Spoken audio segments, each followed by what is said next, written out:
Welcome into the morning after postgame show. I am your host, Landon Tangwall, joined as always by Keith Goon Conlin. I call him the Don Goon Conlin now. You're like Just the millionth person who said that yesterday. it's fitting. It was the 1994 Rose Bowl, excuse me, Bigfoot. You, 1994 Rose Bowl kind of reunion get together, and then also honored you guys in between the first and second quarter. So I think that was really cool for the fans. So I want to ask you first before we get into the game, what was it like to get back around all the guys, see everybody? I'm sure you see a lot of guys you haven't seen since before I was probably born. sure. So Yeah. what was that like? It's funny. I live here, so a lot of the guys come back here. I'll see them throughout the times here because I go to every home game and I tailgate for every home game. So this is par for the course for the Goon. You know what I mean? Yep. So I've seen it. yeah, you've been there. I'm now it's a great going to time. be a It's Goon you're a tailgater. Goonian. Yeah, Goonian, Yep. exactly. It's so we have a hell of a time when we tailgate and stuff like that. We do it right. We're always the first people in the lot, and literally the first people in the lot set up, cooking by. I think yesterday. Well, let's just go through the whole weekend. It was great seeing everybody. All my guys came back. I bet you there were 60 or 70 guys back. That's And awesome. there truly was, and it was like guys who I hadn't seen in years. My center on the team, Bucky Greeley, he comes back every 5 years. I don't know the last time Kerry Collins was in town. I know Kejon is up here a lot, so I do see Kejon a lot, but I have not seen Kerry.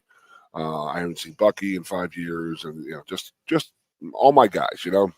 Jeff Hardings, he's in Columbus. He's a high school football coach and a preacher, so I do see him a little bit. But Andre Johnson, I hadn't seen. He was the opposite tackle for me, and it was fun catching up with all the guys. It truly was. So we had a great event put on by Penn State Friday night. Friday afternoon, we did our regular socials. We have the new thing we started with Just Football Letterman over at the football lounge, and it was great. It was from 3 to 6, and then we had a party for the '94 team from 7 to 9 over at the Lash Building.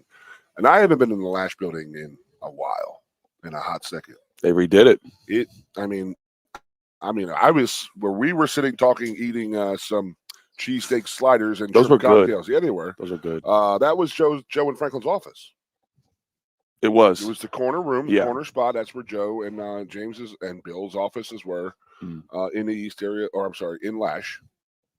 And it's completely wide open. It is just set up for that type of atmosphere. I mean, they did a great job over in that building for that. So we were there at 9 o'clock, and then we went over to my buddies. We went over to Quickie Stick and Lube afterwards for the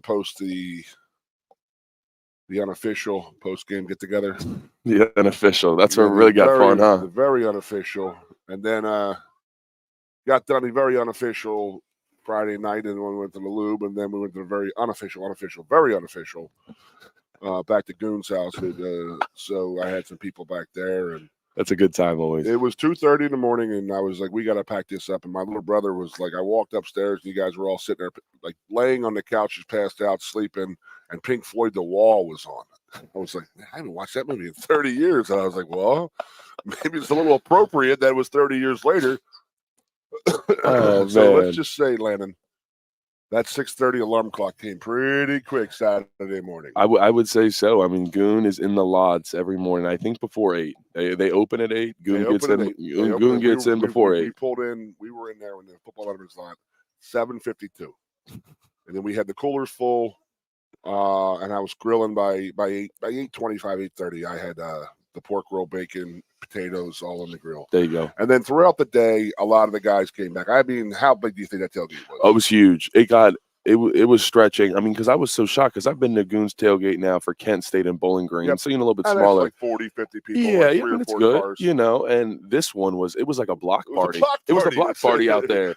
It was a block party with some of the most famous Penn State people, basically of all time. So I would say it's also the coolest block party around here. But it was a good time. It really was. It was cool for me to get to meet a lot of these guys that. Yep. And I always say it. They built Penn State and made it what it is today. We wouldn't be here without them. So we didn't glad. build it. Well, you maintained it. Well, and I got to say this. I mean, I told everybody. Nick Dawkins had a quote last week in some in some of the reporters and stuff like that. And he was always like he has the mindset that we had, and that is you never want to let the guys down that came before you, who made this place great. You never want to let those guys down because eventually you're going to have to see them in the parking lot. You're going to look them in the face. and be like, hey, yeah, I was on that team that went, 2-9, 2-10, or 3-8. It's like, we don't want that, and nobody wants that. Nobody wants to be known as that team. So we had a few of those teams, and those guys are definitely a little different. They didn't have the championship thing that we had, So you remember talking to Marco, he was in town this weekend. Mm-hmm. And I have all these interviews in my head, and I'm just going to keep rambling. Oh, I know we've already, you and me have probably already done 2 this week. Yeah, and we're going back again for another one. But I've been just dealing with a lot of Illinois interviews and stuff like that, and it's been great. And one of the things that popped out at me, and what in my interviews and talking to people, was that what Marco Rivera had said, and it's true, and I forgot about this. So when I came to Penn State in 1991, we did not play for a national title that year, nor were we undefeated. And Joe made a statement that was his first recruiting class.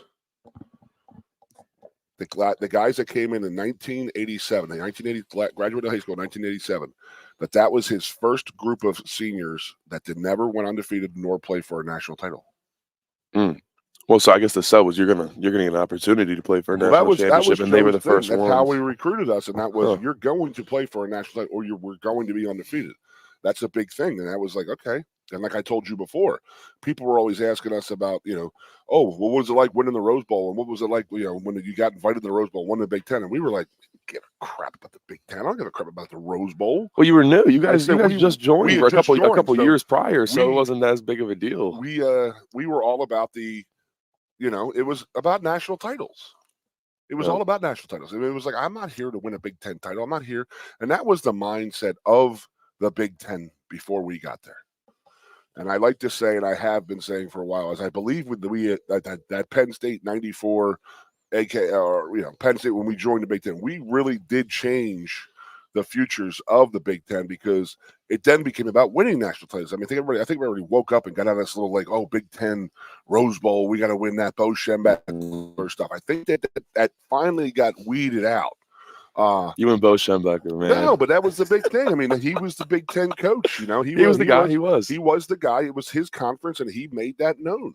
So Joe Paterno got one phone call when we joined the Big Ten in 1990.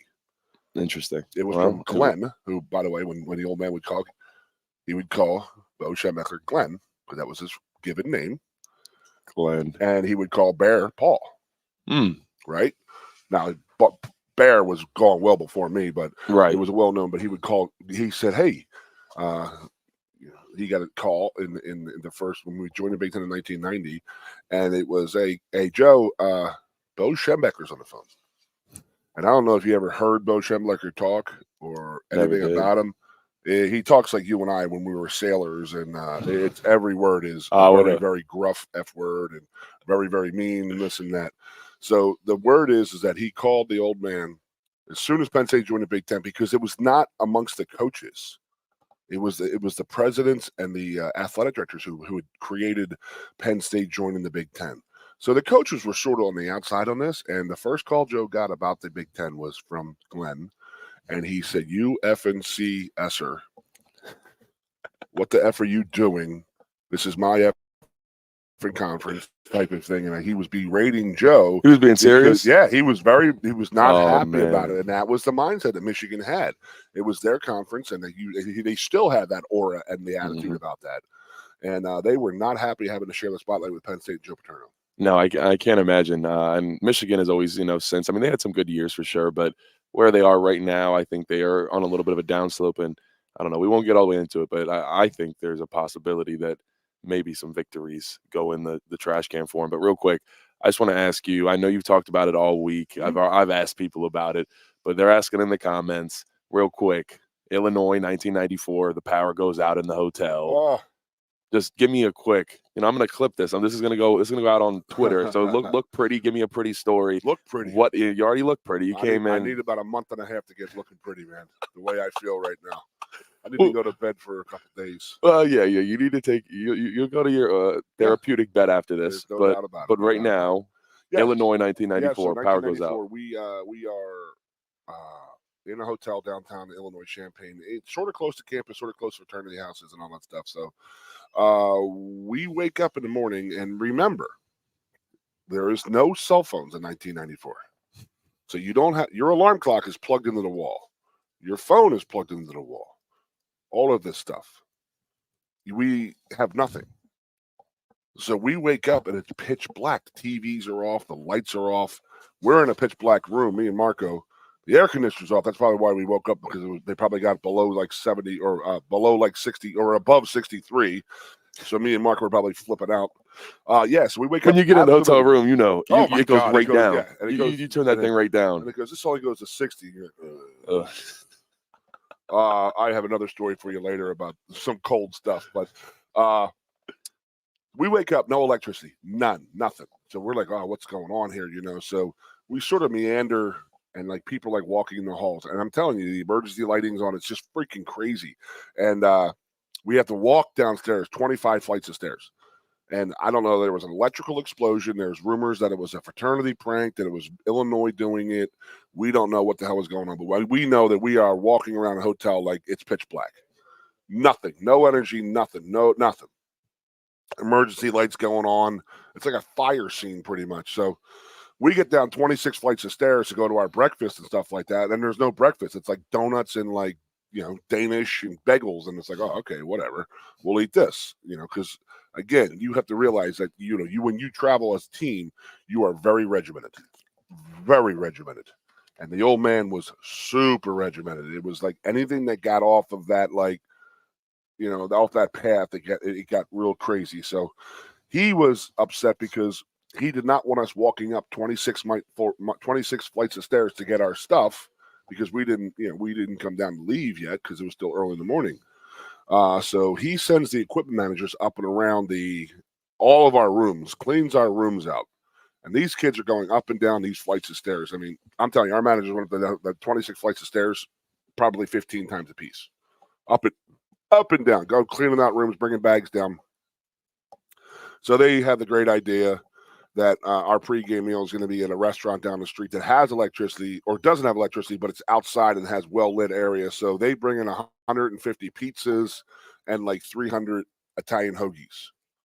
And we're drinking Pepsi, eating hoagies, and eating pizza before a game. So every fat dude's dream is being made. And we're like, this is great, you know. I'm eating pizza. You know how it is. Yeah. Doing the hoagies and stuff like that. In Illinois, this too. Is great. I mean, that's this good. is great. You know, it's, oh, man, this is fun, you know.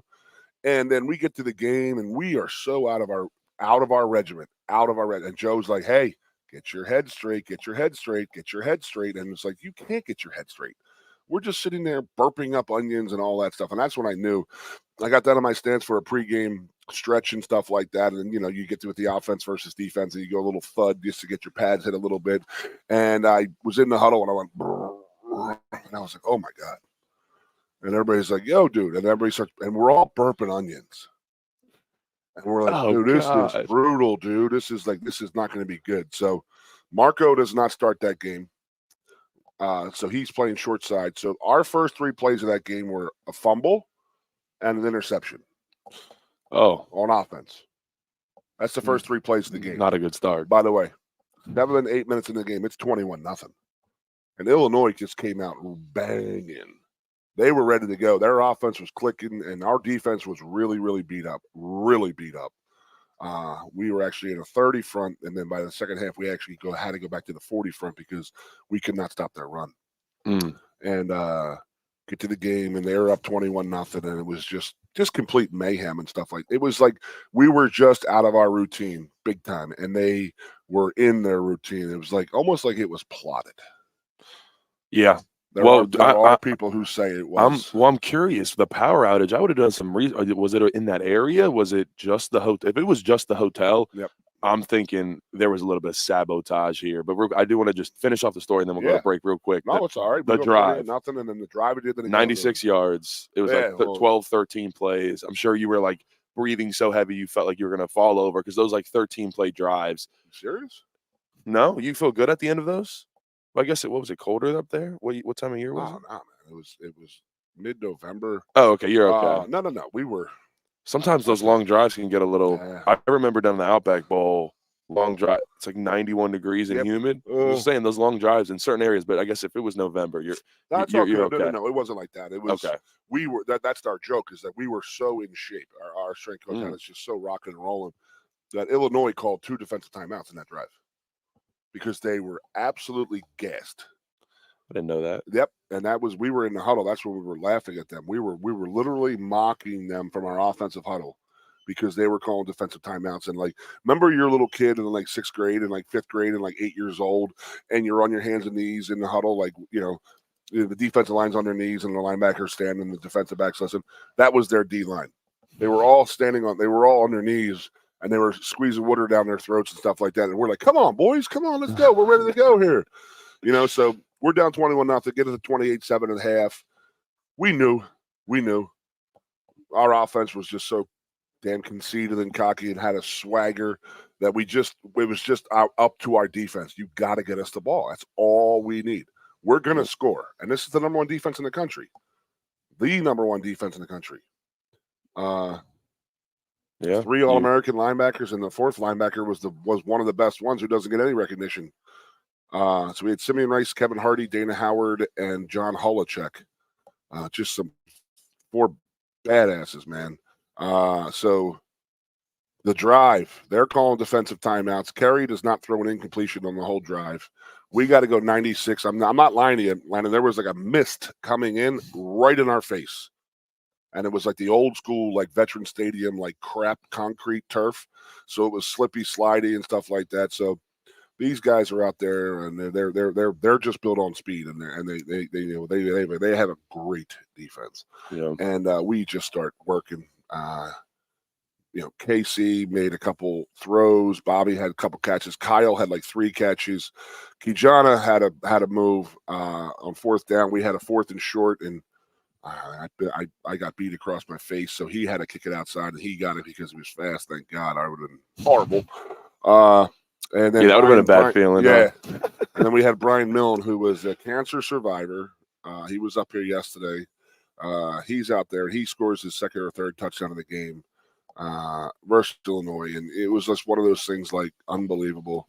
After the game, not after the game, but after the touchdown, their middle linebacker, Dana Howard, who was literally the all-time leading tackler in the Big Ten history. He was on the news all week saying, there ain't no way if our offense can score 28 points, there ain't no way Penn State can score that much points on our defense. None. So when we hit our 35th point in the last minute of that game, there was a lot of guys yelling at Dana Howard on the field and laughing at him and stuff like that. And he knew it. He took it. He made the comment, and there was a little bulletin board material for us. So if we get 28 points, there ain't no way we're going to beat us. And we just gave the old look at the scoreboard, Dana. Look at the scoreboard. Look at the scoreboard. I love to hear just it. An unbelievable amount of great guys, that offense, and we were not going to be beat in that game. They did everything they possibly could to beat us. We should have been beat. The old man had told us stories for years and this is true of any championship team. Will come a time in a game, sometime during a season, during a championship season or an undefeated season, where you're not supposed to win. And you got to will yourself. Yeah, you got to prevail over. You got to do it because it's like everything in that day said we should not have won that game. Everything. And we were like, no, it's not happening. We willed ourselves to not lose that game. And that was the game. And then the next week we got to go to Indiana, and that's when that debacle happened. Yeah. But again, great group of guys. Good seeing so many dudes yesterday. KC flew. It was funny that KC flies a private jet in town. And my wife picks him up. He has 4 of his buddies. So my wife and her friend, they just go out and pick them up. And they drop them off at their VRBO or their Airbnb. It was a double wide. Really? Kerry Conlin standing in a double wide. It wasn't KC. I think he just got a house, and I don't think he looked at the pictures. So he spends, $30,000 coming across the country in a private jet? Him and 5 of his buddies. And they pull up, and Kerry's like, I guess they spent all their money that they had on the travel plans. I mean, that's what I was saying. The budget was shaped very oddly, clearly.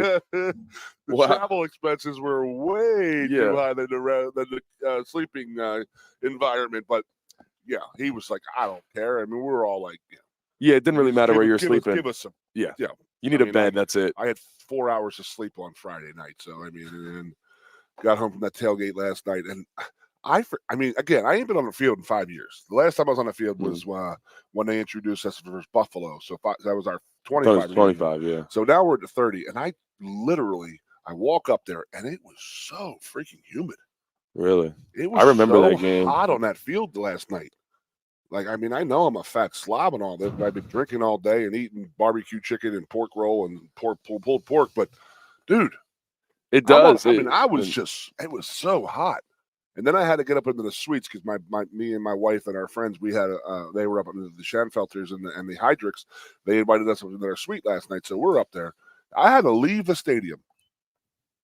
So you know where you leave the stadium after the football, when the buses leave, where you come in from the locker rooms and stuff like that. So the suites are out to the left. So I made a left outside of that. And then I go around and I all of a sudden I'm looking at the ag building and I'm like, what the hell's going on here? And the guy's like, hey man, you can't go to the suites and you have to leave the building and then you got to come back in. So I literally walked around the whole friggin' stadium. Wow, what a day for Goon, man. Yep. And then I got up there and now you're here. And they were like, hey, are you okay? And I was like, yeah. And I'm like literally dumping ice cold water on my head like it was 1994 after an Illinois game. So, oh my God! All right, well, I appreciate the recap of the weekend, Goon. I do want to get to a break here in a second. It's not over yet. Well, it's not. It's true. It's only Sunday morning. I hope the We Are campus steaks are ready. Oh no, I'm gonna have to make my way out there. I don't know. It sounds like there's a party brewing in where is it? It's not State College. Where's the We Are in? Not that We Are in. We're going to We Are campus steaks. Oh, campus steaks. Yes. Oh, we will be in State College. Correct. Yeah, party at campus steaks after this. All right. Who's glasses? Whose glasses? Well, Bo Perbula's there right now. Yeah. Bo Perbula's there. So, yeah, if you want to check that out, go ahead and go down to Campus Steaks right now. Bo Perbula is signing his signature cup there. Ooh. But we are at the student bookstore downtown State College on College Ave. We are here every Sunday morning after home games, 10 to 11 a.m., giving you guys a little recap. And today we get a special treat after we honored the 94 team. Goon giving us a little insight on that. But real quick, before we get to break, I just want to cover a couple questions real quick. Yep. There's people talking about so last night they were doing some cool stuff where, and Kotonicki did this when he was at Kansas last year against Illinois, because they have an odd front. A lot of times they want to like space them out. So when they were running to the right or to the left, whichever, and it kind of was a tell for me, but I guess I kind of just knew because we used to do it. But they would split. If they're running to the right, they would take the left tackle, and he would have like a 3-yard split. And it's because the defensive end has to respect that. The linebacker, that's the tackle box. When you talk about the tackle box, the tackles decide how wide that box is. There's no rule of how wide the tackles can be.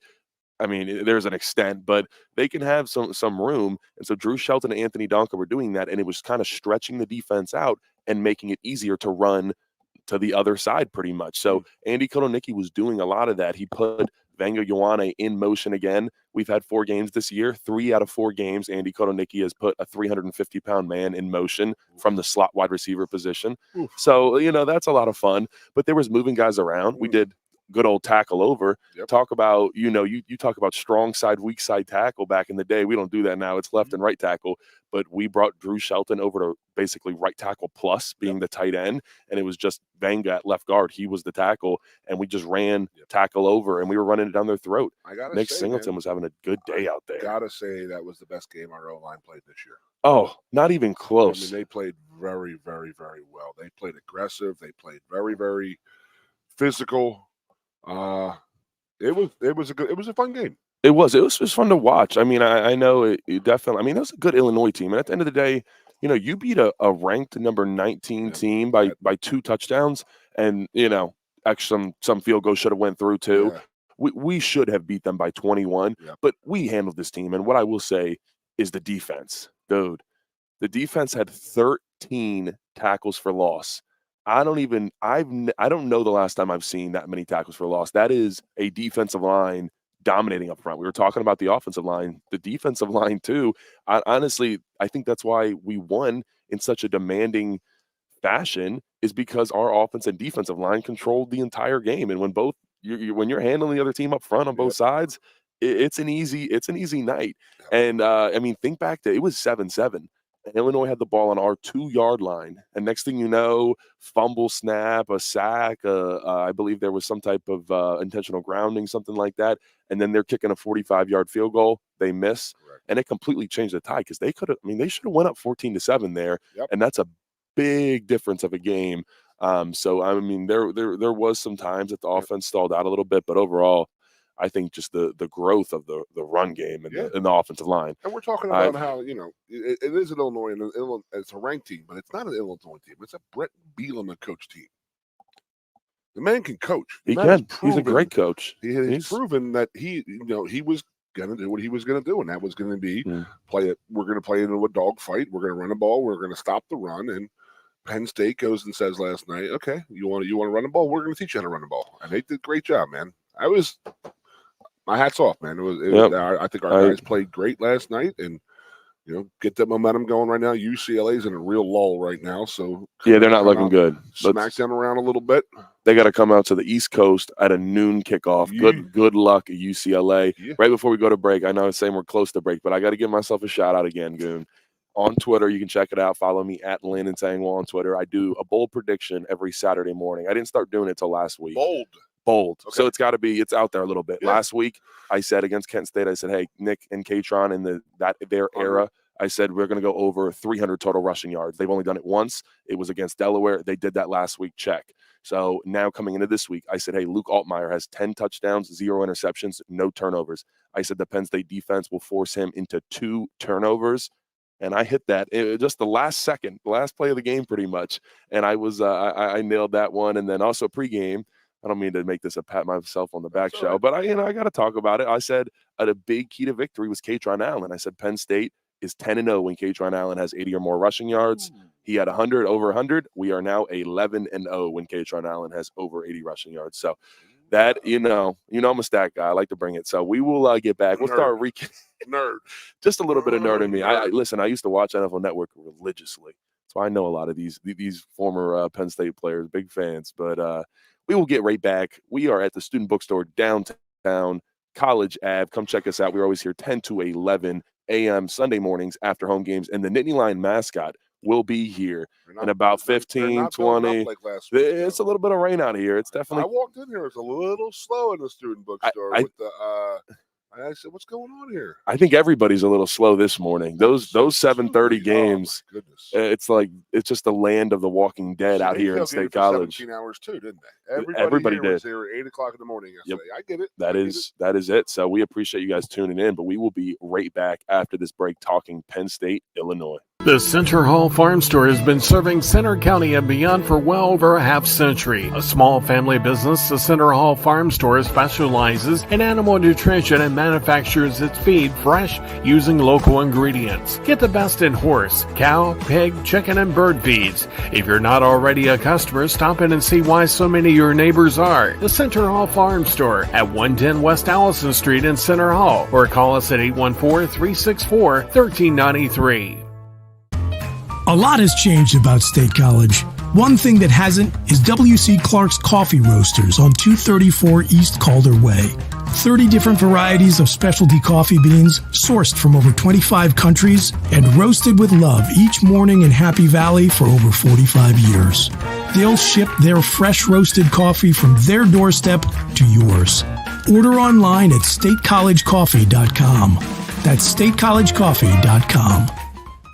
2 of the top names in local printing have combined to serve you better. King Printing of State College has merged with theprinters.com, forming one of the 400 largest printers in America. Combining traditional offset printing and digital workflow techniques, theprinters.com can print, assemble, package, and ship to anywhere in the world, all with the same high quality customers have known and trusted for over 50 years. Buy local and save. Get started today at theprinters.com.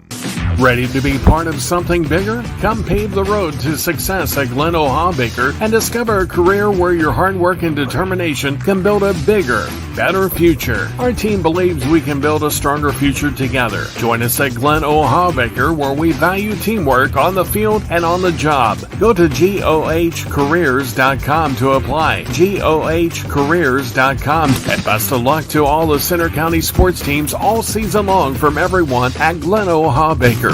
With a Timber Kids savings account, you can start to save money, earn prizes, and teach your kids the value of savings. It's easy as 1, 2, 3. Building futures is what we do at TFCU.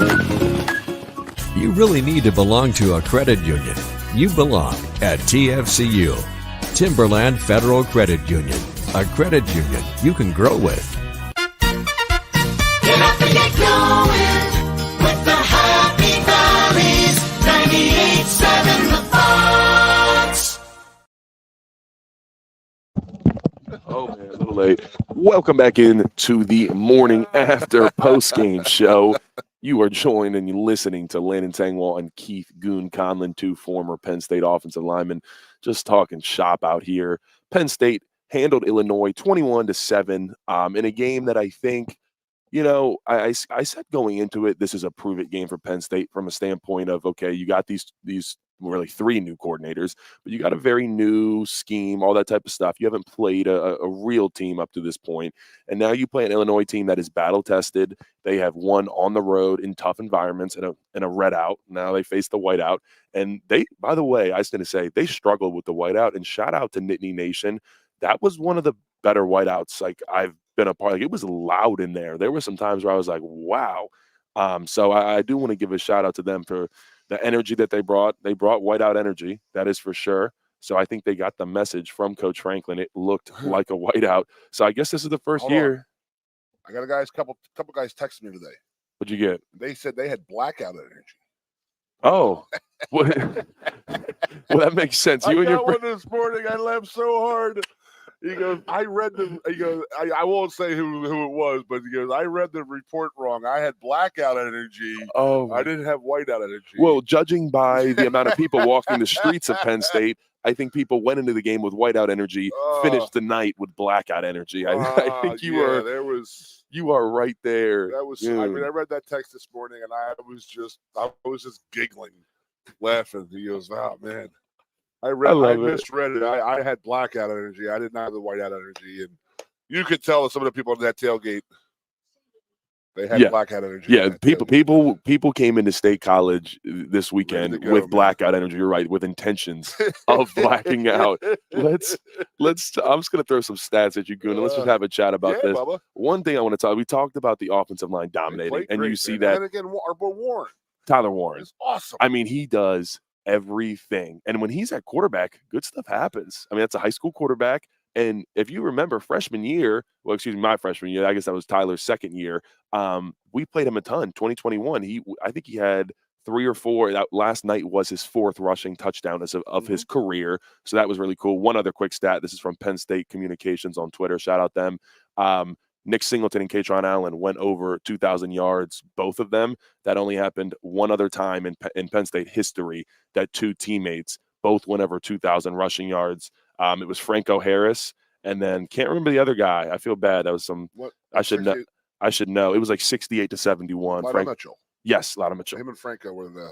Yes, Franco had like 2,900. Fullback here. That makes sense. Fullback had such a different meaning back then. I feel like now you think of fullback and it's like, okay, that barely exists. It's like there's a couple guys like Kyle Juszczyk around the league, but like that's it. But no, Tyler Warren, we'll talk about him in a second. I mean, he is doing everything. But Katron Allen and Nick Singleton combined, Katron Allen had 18 carries. Nick Singleton had 16 carries. They both averaged pretty much 6 yards per carry. So, I mean, you're giving them the ball 34 times combined. That's a recipe for success. I like that, and that's something that you can lean on. And I think let Tyler Warren kick field goals. Yeah. Well, he probably can do it. Kick? I think he can. Don't tell me he can quite literally do anything. Like somebody last night when we had gotten home, we left in the third quarter. We like to beat the traffic, so we're at home. Yep. And you're going to take this awesome because of our show on Monday nights. Like somebody was like, they keep on at the end of the game, they kept on showing Tyler Warren, but not showing his number, they're showing his face at the end of the game. I was like, who the hell is this? Why are they showing this guy? And Carrie, my wife, was like, oh, that's Tyler Warren. He was a quarterback in high school. He's from Richmond, Virginia. And I was like, she listens at our players show. There you go. Okay, You know what I mean? You got to tune into the player show. I will tell you guys, we just locked in big man Zane Durant. We're bringing the stars out. Zane Durant is going to be on the Blue White Player Show Monday night. We are live 6 to 7 p.m. at the Blue Course here at Penn State. So tune in for that because we have some good conversations. If you're looking for a career night, you got to sign up for the player show. Yeah, that's what's going on. If you sign up for the player show that weekend, we're right now, like you say, yeah, I'll do that Monday night, and guess what happens the Saturday prior? Game of your life. It is, and Zane Durant did have the best game of his career. I'll give you his stat line: 4 tackles, 1 sack, 2 tackles for loss, and he was just disruptive. And even in, like I said, his stat line is crazy, but from the defensive tackle position, they do so much more than what shows up on the stat line. You and I both know that. And he was clogging the run. That poor left guard for Illinois coming into the game, I thought was one of their weak points. He exposed them. There was a couple times where he gave him the oopty-doop, swim and over, and the poor kid didn't know where he was. And Zane was tackling Altmaier, throwing him into the ground, and then flexing. So our D-line, our front 7 was very, very, very on spot. It's like you said, we say it off the air or on the air? I think that might for losses. Well, 13. I said I just posted that on Twitter. MVP of the game, Penn State front 7, 13 tackles for loss, 7 sacks. Illinois only averaged 1.1 yards per carry. Yeah, they couldn't run the ball. I'm going back to Brett Bielema being the meathead D lineman he is, and him all about being in a slugfest fight, and that's what he wanted. And guess what happened? Penn State was there. Yeah, we came to play. They answered the bell, man. I said, okay, you want to be in a slugfest? Okay, we're going to do that. And then that's beautiful. We can go out to a team like West Virginia and be a finesse team and whoop that, you know? Mm-hmm. And then we can go down there. If Illinois wants to get into a dogfight, we have the ability to get into a dogfight. Bro, I mean, we were talking yesterday. Our O-line is freaking huge. Dude, they're massive. It's huge. And it's different because Goon is massive, but it's like a different. They're like massive, but they're like massive. It used to be up here. Right. Now it's all right. It dropped a little bit. It's all right here. But it's you guys were like big, but like right. We're gonna add to that in a little bit when we go over to Campus Steaks. Get a nice cheesesteak in that belly. Nice. Goon's purring. So no, but it is it's different, man. It definitely changes over time. Yeah, but I mean, we were laughing because the old man, if he saw the number 3 in front of a weight, he just flipped. I mean, he did. Really? He was old school. It was like, I mean, you were patting yourself on the back a little bit earlier. I'll pat myself. So spring, winter, no, at a 94 going into the, so after our Rose Bowl, whatever, the spring, we had our pro day. I ran a 4.9 640, and I was 318 pounds. That's really impressive. Anything under 5. The old man said, "You're too heavy." And our strength coach, by the way, John Thomas, shout out to him. He was here this weekend. His first time back since his unneeded firing and departure. Mm-hmm. You know, he was caught up in that whole Joe and scandal thing. He was just like, they just got rid of everybody. So yeah, it was bad because you watched our team. I mean, the old man could have been in our tailgate. Joe could have been there because Sue showed up at our tailgate. Were you there then? I was not. Oh my I was God. not there for that one. Tom Venerino pulled her up in a golf cart, and she was just there, and she just got out, and she just worked that. She worked the 150 people that were at our tailgate, worked them. Oh, that's awesome. It was awesome. You know, everybody's taking pictures with her, and she's like, my little sister's there. You know, I'm one of 3. You know, so my parents and the Paternos were actually a little tight because we have a little family connection. There was their oldest daughter lived in our hometown, and my sisters babysat their kids, so Joe's grandkids and stuff like that. So Sue looks at my sister and goes, "Oh my God, Courtney, how are you doing?" My sister was like, "How the hell does she remember who the hell I am?" Oh, that would have. If Sue Paterno remembers me, I'm was jumping. like, my sister Courtney was like, "Are you serious?" She's asking me about my sisters and then all the kids and what the kids that she used to babysit were doing. And my sister was like, "That's unbelievable." Just man, it was great. So that's so JT cool. was there. Tommy Bradley was there. Franny Gaynor, our offensive line coach, Craig Service was with us. Great time. But it was just, we were just laughing because JT was our strength coach, and he was always like fighting for us with Joe and be like, Rivera's 290 pounds. He run a 5.040. He could run like Marco was a deer. Marco and Jeff could just run. You know, I was more of a sprinter. I'm built for a sprinter. You know what I mean? I'm like, you know. Yeah, you look like one. Yeah, exactly. For sure. You know what I mean? Long and lean. Yep. You know what I mean? Usain Goon Bolt over here. So me and Dre, and then we were all over. You know, I was definitely the heaviest, and he would just go absolutely ballistic if I was over 300 pounds. Wow. And John Thomas was like, he has never missed a run. He's actually the fastest of the 5 linemen. He's making all of his runs. His body fat is very, very low compared to every. And he was like, no, you're too heavy. Well, you'd love it now. Now you have these little devices, and you basically wear this little bra, and on the back of it, you put a device in, and it tells you your mile per hour, your top mile per hour. It tells you, basically, it tells them how hard you were going the whole practice. If you were slacking off, it just tracks you all the way through. So maybe you're probably better that you didn't have to experience that, because you can see, hey, he took a play off here, and then you get your Holy butt. crap, But yeah, really? that's what we do now in games. So that's how, and they do in the NFL too. That's how they know the top miles per hour every week, all that stuff, because guys basically have chips in them now.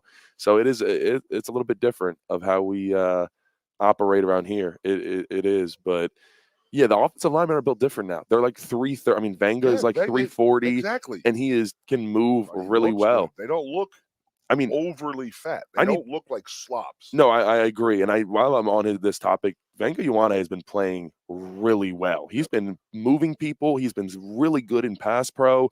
Our offensive line, and I think, I want to credit everybody. Yep. Obviously, everybody's putting in the work. But Nick Dawkins, Sure. he came in, and an offensive line that lost 3 older guys, and a 6th-year center. And you come out and you start the year like this, and against the Illinois defense that you see, okay, they have a really good secondary. And by the way, they have played, I think, 5 games up to this point now, 4 or 5 games. Only one quarterback has went over 150 passing yards on Illinois. It was Dylan Raiola. So Drew, had about 129, I think, last night. But we didn't need Drew to do it. We needed him to, hand the ball off and manage the game. And that's what he did. And I want to give Drew a shout out. It's not every game that he doesn't need to be a 350-yard passer every single game, but he took care of the ball. Yep. And when we needed a couple plays made, he did that. So I do want to give him that credit, because I know there's people saying, what happened to Drew, that type of thing. Did he struggle a little bit more? Yes, absolutely. But that was a much better team. And like I said, we were destroying them on the ground. There was no need for Drew to have to sling it through the air. So that's what I like. I love how he spread them out and just pounded them. An offensive lineman's dream. Yeah, they did. They It's a did. dream. And then, I'm going back to the 94 guys. It's very disappointing that not enough people know who Doc is. I know. Like Nick Dawkins. Okay, I will say this, and you've heard me say we've done our 86 shows in the last 15 days. So, and that is my buddy Jeff Powers, the general manager, Quicker Steak and Lube. He said to me when Nick was on the radio show with us, he's like, I don't think people realize, like Jeff's my age. Jeff's like, I don't think people realize that, like, every one of us, the kids that were my age, we wanted to be Daryl Dawkins. Like, that was who we wanted to be. I mean, Chocolate Thunder from Planet Lovetron? Are you serious? He was like, I mean. You remember. Dude, I was like, yeah. He was my guy. He wore That's number awesome. 53. I wore 53. He's ripping rims out of on a basketball court. And he's squaring up on the basketball court. Absolutely. Doc has the tattoo It's on his leg. hilarious, dude. So, like, you've never seen a non-collapsible rim. No. The rims back in the day were they didn't bend. Well, they bend when you were hanging on them and this and that, but especially you. These did not collapse. Did you dunk? Absolutely. Okay, I was just checking. Like, dude, the rims were made because of Daryl Dawkins. But the rims that the people are playing with now that collapse and you can pull down and they snap back up, okay, that's because of Daryl Dawkins. And I'm telling my guys yesterday, they're like, what? That's who? I said, that's Chocolate Thunder's kid out there wearing 53. And they're like, oh, my God. And I was like, yeah. And then everybody starts talking, about him squaring up and stuff like that. And then it was unbelievable. It was a hockey, by the way. Those old school 70 and 80, like early 80s basketball games, they look like hockey games. Yeah, they were scrapping out there, man. So, different time. People love the Doc story that who his father is, and I do too. Dude. And I told you I creeped Nick out a little bit in the last. I was like, hey man, I love your dad so much. I was like his biggest friend, you know. And I'm just talking to the guys yesterday, and everybody looked at me and they're like, what? Now Kerry had bought some guys in. He bought 5 guys in from Nashville who are a couple Titan guys and stuff like that. So one guy was from Washington, and he was an O-lineman. And we were laughing. And he was like, are you kidding me? I said, no, dude. That kid out there is Daryl Dawkins' son. And he's like, I love Chocolate Thunder. I mean, that's just, dude. It's hilarious. Doc is, I can't even describe what he means to not only the Penn State team, but the community, like the guy he is. And he is one of the only guys really around college football that I know that. I mean, he has his own foundation that he is dedicated and does multiple events each year in Allentown, here in State College. He knows what it carries. He knows his last name, and he knows to not disrespect it and not do something stupid and get in trouble. He's very, very good with that. And I told everybody, I said, you would have no idea how good this kid is off the field. Just an amazing kid. I'm like, dude, you're 22 years old. You're more mature than me. I'm 51. I'm still waiting for myself to mature. That's all right. We're all waiting. Still waiting. No, he is. It can't be. And he played great. You got a great game. We're giving the tackles and the guards a lot of credit. We got to give him a credit because he brings them all together. The center always is that like little link because he makes a lot of calls, and he is the let's just say when an offensive huddle, the quarterback is always in charge of the huddle. But when it comes to the offensive line, the centers, and he really speaks for the offensive line in most environments and most teams. So he is definitely one of those, and he is the example of that. Yeah, I agree. And then also shout out Coach Troutwine for having the guys ready. A couple injuries go down. Cooper Cousins plays most of the game at guard, true freshman. Dude, playing against a number 19 Illinois team with a really good defense, and you're a true freshman in your 4th game of the year, and there's no noticeable difference from a 6th year in Sal Wormley to you. That's good news. Yeah. That means number 1, Cooper Cousins is going to be a star here. Number 2, Coach Troutwine is doing his thing with this offensive line. What did I say? Cooper does very, very well for a young kid. Oh gosh, holds, yeah.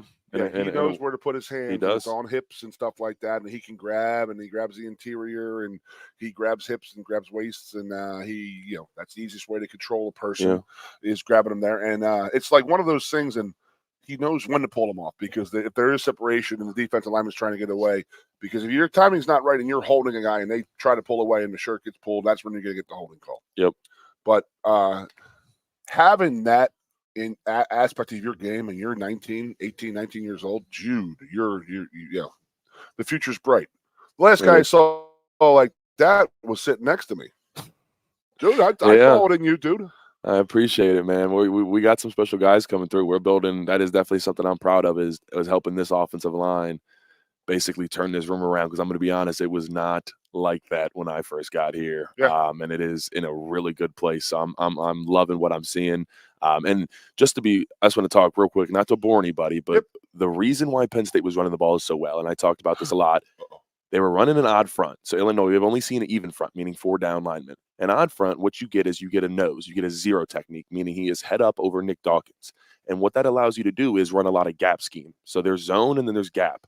And when you have a gap scheme, you are blocking a man to another point, to another man. And why it's easier is because when you have a 4 down front, you got guys in gaps. They're shaded on you. But in this one, it has Doc and this dude are head up. So Doc can grab him. And then you got Cooper Cousins, you got Venga Ioane coming, and they can just blast them over because he is directly into Doc. Doc just says, hey, I'm going to hold him up. It's tough. You kill him. And that's an odd front. You better have a badass nose guard. Yep. Because he's got a 2 gap. He needs to protect both A gaps. You know how hard that is? It's not an easy life to live in. Exactly. And then you don't know what guard's coming down because you know that they're not going to leave the center one-on-one. So that you got a guard coming down and going to clip you. You know what I mean? If you don't have that big old nose guard in the odd front, it doesn't really make sense to play that. I don't know if Bielema. It is. Bielema was that. He was the 2 gaps nose guard. So I know we got a comment here about the running backs and stuff like that, but I did not remember which one it was. But somebody chip blocked the defensive end last night. It was Nick Singleton. Nick Singleton lined up. He lined up in like a wing tight end position. absolutely obliterated the D end. I mean, Yes. hit him in his up under his Correct. chin, and the kid flew on his back. Then and it's third down. Nick Singleton then catches the ball in the flat, turns upfield, and then trucks a DB through. And if the DB would have came with some power, Nick should have went out. But Nick said, "No, I'm going to will myself to this first down." Boom, gets through him. That was one of the most. I mean, this team is playing different than we've seen them in the past couple of years. I am really excited about it. I do, and like I said, this is getting a little football nerdy. You and me love it though. Penn State ran counter 6 times last night, 6, 7 times. That's when you pull 2 guys, and I mean, they were running it at will, and they were getting a ton of movement on that nose tackle, and that's why we were able to run so well. Nick Singleton had many 10-yard plus runs last I'm night. going to play coach on you right now, and then when you do play an odd front, you are setting yourself up for power because you get 2 double teams at the point of attack. You get the double team on the nose guard, a double team on that down tackle from the tight end and defensive end, and then the guard pulls, kicks out the end, and the other guy pulls up and kicks out the outside linebacker. We're gonna bring Goon on. Goon, I do film breakdowns. We're gonna have to bring Goon on, do like a whiteboard segment where we just talk a little offensive line. Racist. It'd be. We're talking. Listen, we're talking whiteouts, blackouts. We got a lot of stuff going on. We don't know. Let us know in the comment section. Were you a whiteout? Are you blackout? What happened to you last night? There was some blackouts. There was a lot of blackouts. Like I said, I was saying, if you were listening earlier, the streets of State College are a little bare this morning. They're picking up right now. They're starting to get going, but yeah. We got running up the steps here. Come on, Bubba, let's go. One more step, baby. We are over here at the student bookstore. He's looking at me like I'm Shrek. Yeah. The kid he's like, what? Listen, if I was a kid, I'd be really afraid of you too, Goon. What is that thing? Okay, so I want to talk about Nick pass block. Yeah. So I always consider a 5-tool running back. Who is a 5-tool running back? And that's a guy who can run, catch, run with speed, run with power, catch the ball. But the aspect of the running back that you don't really appreciate is the pass blocking. And then this is after me, but Larry Johnson was an absolute savage when he was playing running back, because it was like, hey, these guys are trying to rip my head off 99% of the time, and it's time for Larry Johnson to go out and just chip a defensive end. He is going to he used to obliterate people. Tony Hunt was the same way. I always say that Tony Hunt was the best all-around running back I've ever seen at Penn State. And I mean, I tell Kijana that all the time because I say, you weren't blocking Key, all that stuff. And he was never asked to do a lot of that type of stuff. Kijana, right? We had fullbacks to do that. So we got a running back last night. Do you know how easy it becomes to play offensive tackle if that defensive end is scared, waiting for that chip block? Yeah, he's running nervous. He doesn't. You can't fully commit to. He's coming out of his stance, and he's like, "I got to beat this guy. I got to get the outside shoulder. Oh my god!" And then here comes Nick Singleton, and he knocks his head off. Guess what's going to happen? The next play, he's not coming off the ball that hard because he's looking out of his ear hole, looking for Nick Singleton, and he was coming back for more. I like that. Will absolutely pay dividends in the future. If you get these defensive ends, and he can do that to those guys, they have to have their head on a swivel right now. And that helps your offensive line because that does slow those defensive ends up a little bit. Yeah, anything you can do, those little things where those chips, and like you said, absolutely just take someone's head off, but snap, cadence of the snap count going on too, you have to slow down defensive lines a little bit. Penn State's doing a great job of that. I heard that you could tell vividly they were going on too, because you could hear Drew Aller. They were doing special things. You heard Drew Aller at the line, kill, kill, kill. You could hear it on the TV. And what that means is they called 2 plays at the line. They probably called a run and a pass. Drew gave kill, kill, ran the ball, and it was like a 12-yard gain in Nick Singleton. I thought they were saying I need some brain cells. Well, kill some more brain cells. That's probably that's also what happened. Last night because it was physical. Choice it up. We're doing choice stuff. Andy Kotelnicki, dude. I'm a big fan of what he's doing, and the fact that he doesn't feel like every game has to be the same in the sense of I need Drew Aller to throw for 3 touchdowns, 350 yards. No, we're going to the circumstance. If we are in a dogfight where we're dominating them up front, all right, Drew Aller, take a back seat, be a game manager. Just don't turn the ball over. We did a great job of that last night. Extended some plays, got us first downs when we needed it. But Nick and Katron, that was the show. I told you earlier, 34 carries between the two. Both of them averaged about 6-7 yards a pop. It's a good night in State College. And honestly, the more and more I reflect on this game and kind of look at the stats and talk it out, I feel like we did better than we really initially thought. I think stepping away from the game right away, some Penn State fans were kind of mad, and it was like, oh, we should have done more, and it didn't feel very fulfilling.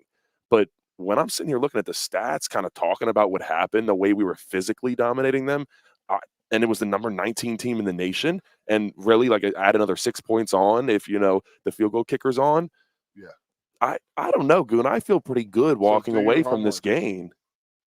Do the homework. On what? How much did we win by? 1 by 14. And if we added those 6? Added those 6, that would be 19 points. I wonder why people were upset. Dude, now you know why people are upset. I guess Vegas didn't account for Sanders St. Nick.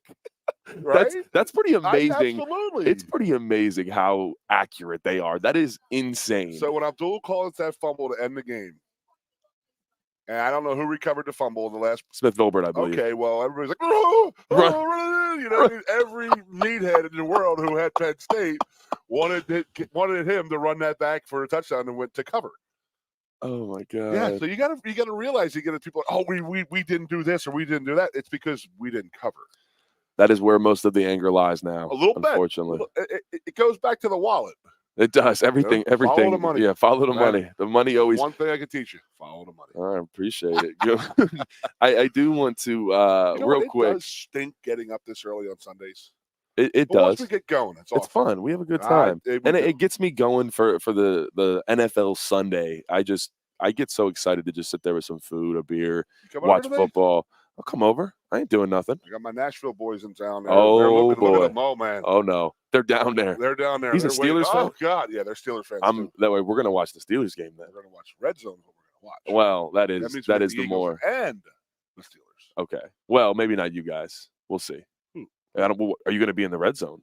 I always go in the red zone. Well, no. Are you going to be on the red zone? The Eagles, though. Are the Eagles going to be in the red zone? No. You're like that. You're talking like that. Yeah, talking a little trash right now. Okay. We'll see. Okay. We play. I think we play this year. First of all, who's the Steelers and the Eagles play? But it's a we. It's a we. It's a Steelers. No. Scott Walker can attest to this. He's listening, and he can attest to it. There's no we when it comes to the NFL. Marco Rivera, just college. Marco Rivera can say we. Okay. Gary Collins can say we. Okay, because so you for like 78 teams though. That's a good point. So we could say we for Penn State because if you went here, then it can be we. But you didn't go to the Steelers. Yeah, fair point. Like that's my thing about. And then Philadelphia people are just as bad. We didn't do this. We didn't. There's no we. Do you think that Jeffrey Lurie is worried about you? I don't disagree with you, but I broke a lot of tears over this damn Steelers team in the late 2000s, early 2010s. They broke my heart in so many different ways. I can't even get into it, but it for me, it's got to be we. We'll figure that out. If Penn State kicked the 2 field goals, they would have got 20 points. Yeah, Illinois missed a field goal. That defensive, that's not getting talked about enough. When they were on the 2-yard line, 1st and goal, 7-7. I think it was like a little bit of time left in the second quarter. Josh bet the other. And yeah, Josh. Well, if he kicked this field goal, we got dudes doing subtraction and addition in the comment section, trying to figure out the lines, what they can do. That's great. That is awesome. But no, we're gonna have to talk about that more. Maybe we'll talk about that with Zane Durant tomorrow night. Tune into the Blue White Players Show on live on YouTube. We'll be live on 98.7 The Fox as well, 6 to 7 tomorrow night at the Penn State Golf Course. We got about 2 minutes left. I want to talk real quick. There was a couple of different things that went on the Bama-Georgia game last night. Woo! It was like everybody turned it off. You threw it away. It was done. It was over with. Bama was up 28-0 before halftime. I forgot it was on. Yeah, I did too. And I looked at my phone. It was over, and I was like, how are they still playing? Well, it's because we all ran the ball so damn much. Yeah, you're right. And they were scoring so much.